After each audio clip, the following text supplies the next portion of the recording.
Thank you.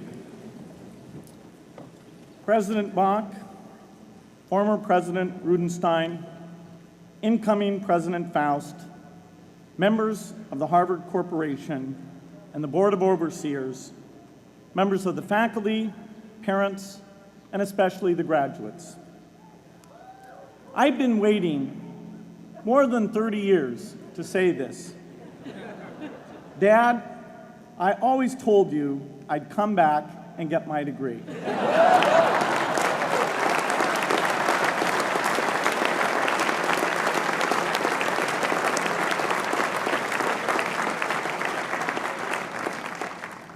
I want to thank Harvard for this honor.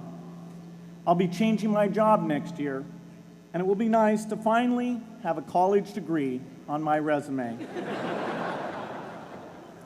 I applaud the graduates for taking a much more direct route to your degrees. For my part, I'm just happy that the Crimson called me Harvard's most successful dropout. I guess that makes me valedictorian of my own special class. I did the best of everyone who failed. But I also want to be recognized as the guy who got Steve Ballmer to drop out of business school.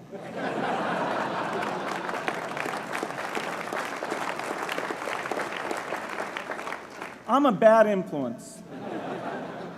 That's why I was invited to speak at your graduation. If I'd spoken at your orientation, fewer of you might be here today.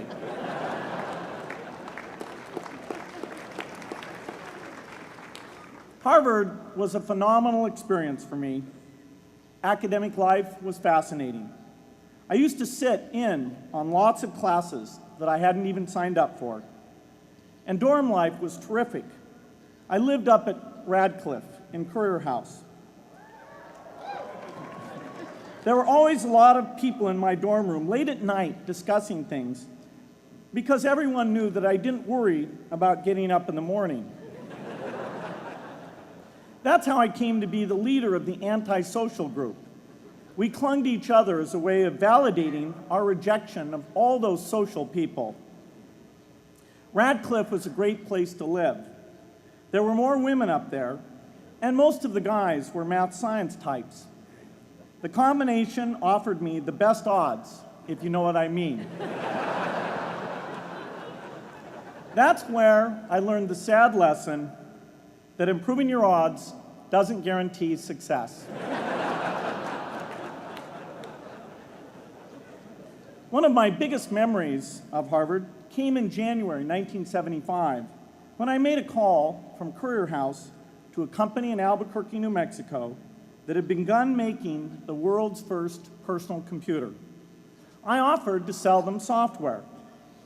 I worried they would realize I was just a student in a dorm and hang up on me. Instead, they said, "We're not quite ready. Come see us in a month," which was a good thing because we hadn't written the software yet. From that moment, I worked day and night on the extra credit project that marked the end of my college education and the beginning of a remarkable journey with Microsoft. What I remember above all about Harvard was being in the midst of so much energy and intelligence. It could be exhilarating, intimidating, sometimes even discouraging, but always challenging. It was an amazing privilege. And though I left early, I was transformed by my years at Harvard, the friendships I made, and the ideas I worked on. But taking a serious look back, I do have one big regret. I left Harvard with no real awareness of the awful inequities in the world, the appalling disparities of health and wealth and opportunity that condemn millions of people to lives of despair. I learned a lot here at Harvard about new ideas in economics and politics. I got great exposure to the advances being made in the sciences. But humanity's greatest advances are not in its discoveries, but in how those discoveries are applied to reduce inequity.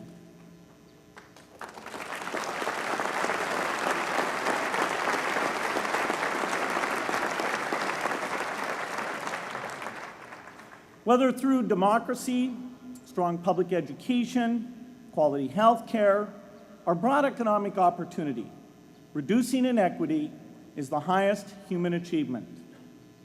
I left campus knowing little about the millions of young people cheated out of educational opportunities here in this country. And I knew nothing about the millions of people living in unspeakable poverty and disease in developing countries. It took me decades to find out. You graduates came to Harvard at a different time. You know more about the world's inequities than the classes that came before. In your years here, I hope you've had a chance to think about how, in this age of accelerating technology, we can finally take on these inequities and we can solve them. Imagine, just for the sake of discussion, that you had a few hours a week and a few dollars a month to donate to a cause. And you wanted to spend that time and money where it would have the greatest impact in saving and improving lives. Where would you spend it? For Melinda and I, the challenge is the same. How can we do the most good for the greatest number with the resources we have? During our discussions on this question, Melinda and I read an article about the millions of children who are dying every year in poor countries from diseases that we had long ago made harmless in this country: measles, malaria, pneumonia, hepatitis B, yellow fever. One disease that I had never heard of, rotavirus, was killing 500,000 children each year, none of them in the United States. We were shocked. We had assumed that if millions of children were dying and they could be saved, the world would make it a priority to discover and deliver the medicines to save them. But it did not. For under $1, there were interventions that could save lives that just weren't being delivered. If you believe that every life has equal value, it's revolting to learn that some lives are seen as worth saving and others are not. We said to ourselves, this can't be true, but if it is true, it deserves to be the priority of our giving. So we began our work in the same way anyone here would begin it. We asked, how could the world let these children die? The answer is simple and harsh. The market did not reward saving the lives of these children, and governments did not subsidize it. So the children died because their mothers and fathers had no power in the market and no voice in the system. But you and I have both. We can make market forces work better for the poor if we can develop a more creative capitalism. If we can stretch the reach of market forces so that more people can make a profit, or at least earn a living, serving people who are suffering from the great inequities. We can also press governments around the world to spend taxpayer money in ways that better reflect the values of the people who pay the taxes. If we can find approaches that meet the needs of the poor in ways that generate profits for business and votes for politicians, we will have found a sustainable way to reduce inequity in the world. Now, this task is open-ended. It can never be finished. But a conscious effort to answer this challenge can change the world. I'm optimistic that we can do this. But I talk to skeptics who claim there is no hope. They say, inequity has been with us since the beginning and will be with us until the end, because people just don't care. I completely disagree. I believe we have more caring than we know what to do with. All of us here in this yard, at one time or another, have seen human tragedies that broke our heart, and yet we did nothing, not because we didn't care, but because we didn't know what to do. If we had known how to help, we would have acted. The barrier to change is not too little caring. It is too much complexity. To turn caring into action, we need to see a problem, see a solution, and see the impact. But complexity blocks all three steps. Even with the advent of the internet and 24-hour news, it is still a complex enterprise to get people to truly see the problems. When an airplane crashes, officials immediately call a press conference. They promise to investigate, determine the cause, and prevent similar crashes in the future. But if the officials were brutally honest, they would say, of all the people in the world who died today from preventable causes, 0.5% were on this plane. We're determined to do everything possible to solve the problem that took the lives of the 0.5%. The problem is not just the plane crash, but the millions of preventable deaths. We don't read much about these deaths. The media covers what's new, and millions of people dying is nothing new. So it stays in the background where it's easy to ignore. But even when we do see it or read about it, it's difficult to keep our eyes on the problem. It's difficult to look at suffering if the situation is so complex that we don't know how to help. And so we look away. If we can really see a problem, which is the first step, we come to the second step, cutting through the complexity to find a solution. Finding solutions is essential if we want to make the most of our caring. If we have clear and proven answers anytime an organization or individual asks, "How can I help?" then we can get action, and we can make sure that none of the caring in the world is wasted. But complexity makes it hard to mark a path of action for everyone who cares, and makes it hard for their caring to matter. Cutting through complexity to find solutions runs through 4 predictable stages. Determine a goal, find the highest impact approach, deliver the technology ideal for that approach, and in the meantime, use the best application of technology you already have. Whether it's something sophisticated like a new drug or something simple like a bed net. The AIDS epidemic offers an example. The broad goal, of course, is to end the disease. The highest leverage approach is prevention. The ideal technology would be a vaccine that gives lifelong immunity with a single dose. So governments, drug companies, and foundations are funding vaccine research. But their work is likely to take more than a decade. So in the meantime, we have to work with what we have in hand, and the best prevention approach we have now is getting people to avoid risky behavior. Pursuing that goal starts the 4-step cycle again. This is the pattern.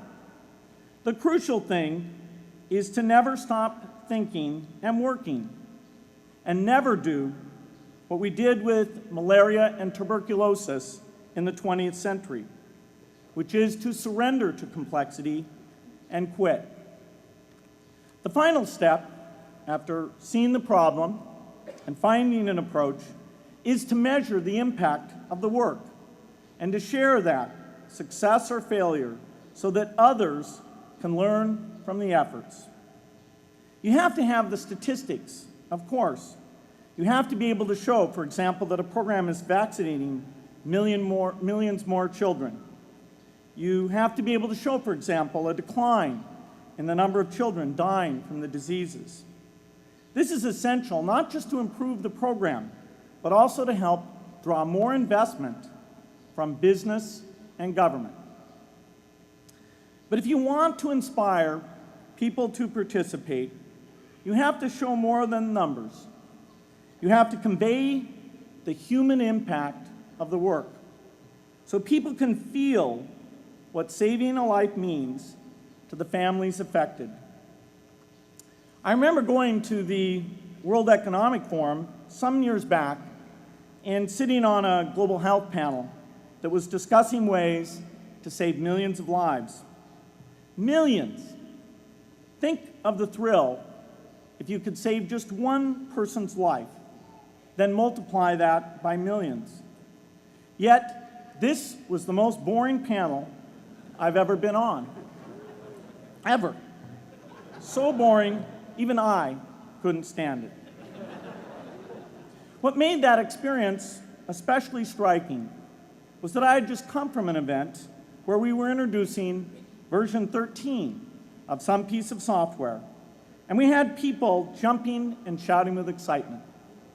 I love getting people excited about software, but why can't we generate even more excitement for saving lives? You can't get people excited unless you can help them see and feel the impact.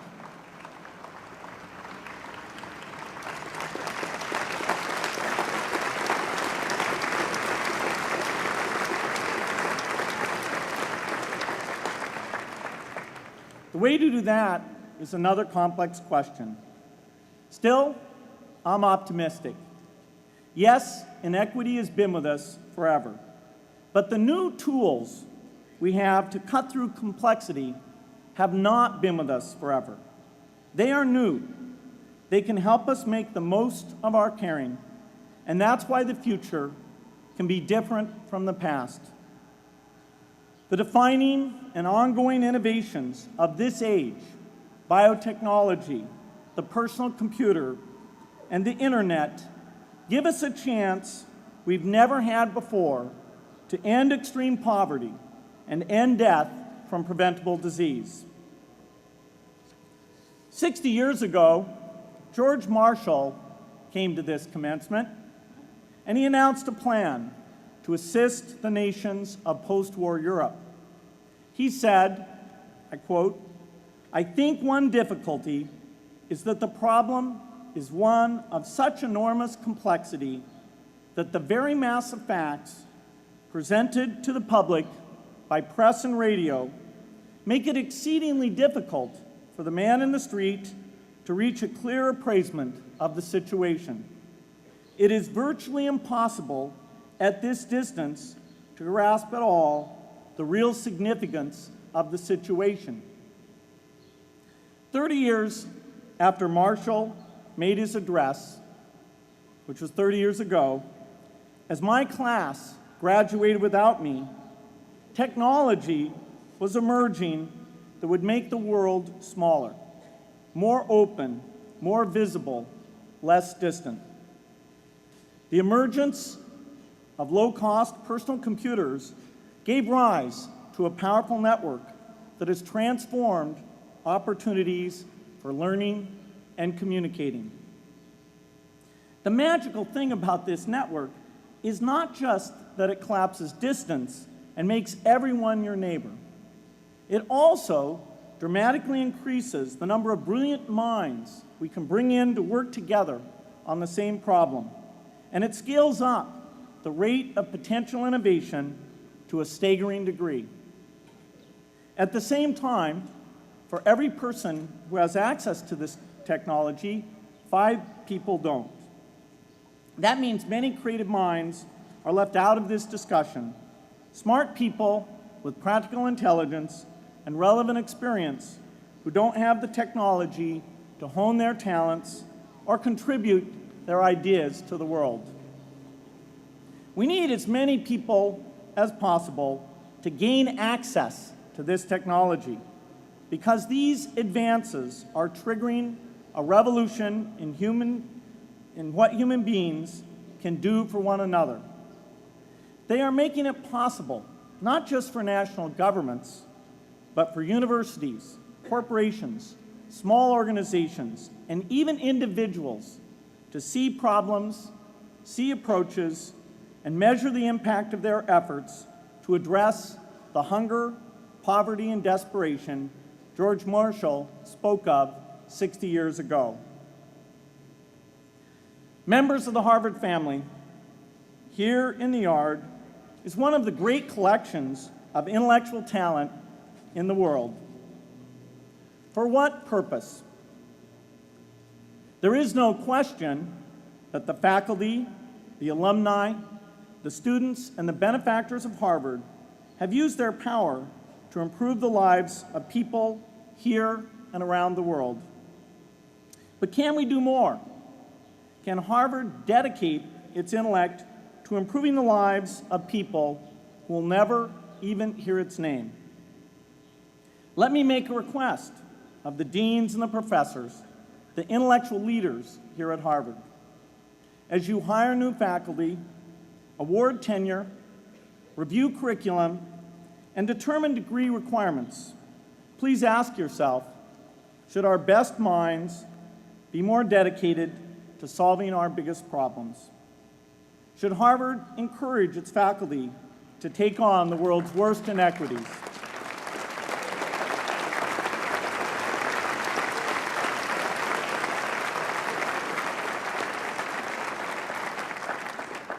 Should Harvard students know about the depth of global poverty, the prevalence of world hunger, the scarcity of clean water, the girls kept out of school, the children who die from diseases we can cure? Should the world's most privileged learn about the lives of the world's least privileged? These are not rhetorical questions.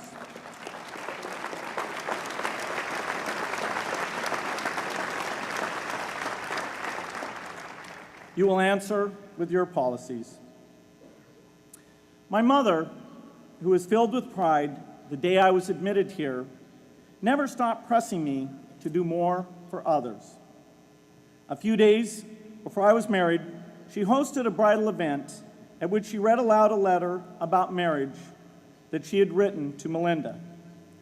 My mother was very ill with cancer at the time, but she saw one more opportunity to deliver her message, and at the close of the letter she said, "From those to whom much is given, much is expected."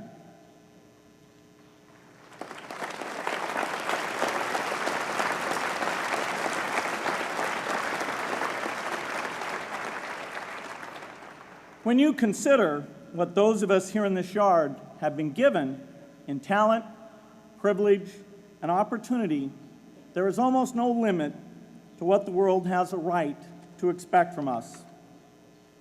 In line with the promise of this age, I want to exhort each of the graduates here to take on an issue, a complex problem, a deep inequity, and become a specialist on it. If you make it the focus of your career, that would be phenomenal. But you don't have to do that to make an impact. For a few hours every week, you can use the growing power of the internet to get informed, find others with the same interests, see the barriers, and find ways to cut through them. Don't let complexity stop you. Be activists. Take on big inequities. I feel sure it will be one of the great experiences of your lives. You graduates are coming of age in an amazing time. As you leave Harvard, you have technology that members of my class never had. You have awareness of global inequity, which we did not have. And with that awareness, you likely also have an informed conscience that will torment you if you abandon these people whose lives you could change with modest effort. You have more than we had. You must start sooner and carry on longer. And I hope you will come back here to Harvard 30 years from now and reflect on what you have done with your talent and your energy. I hope you will judge yourselves not on your professional accomplishments alone, but also on how well you have addressed the world's deepest inequities. on how well you treated people a world away who have nothing in common with you but their humanity. Good luck.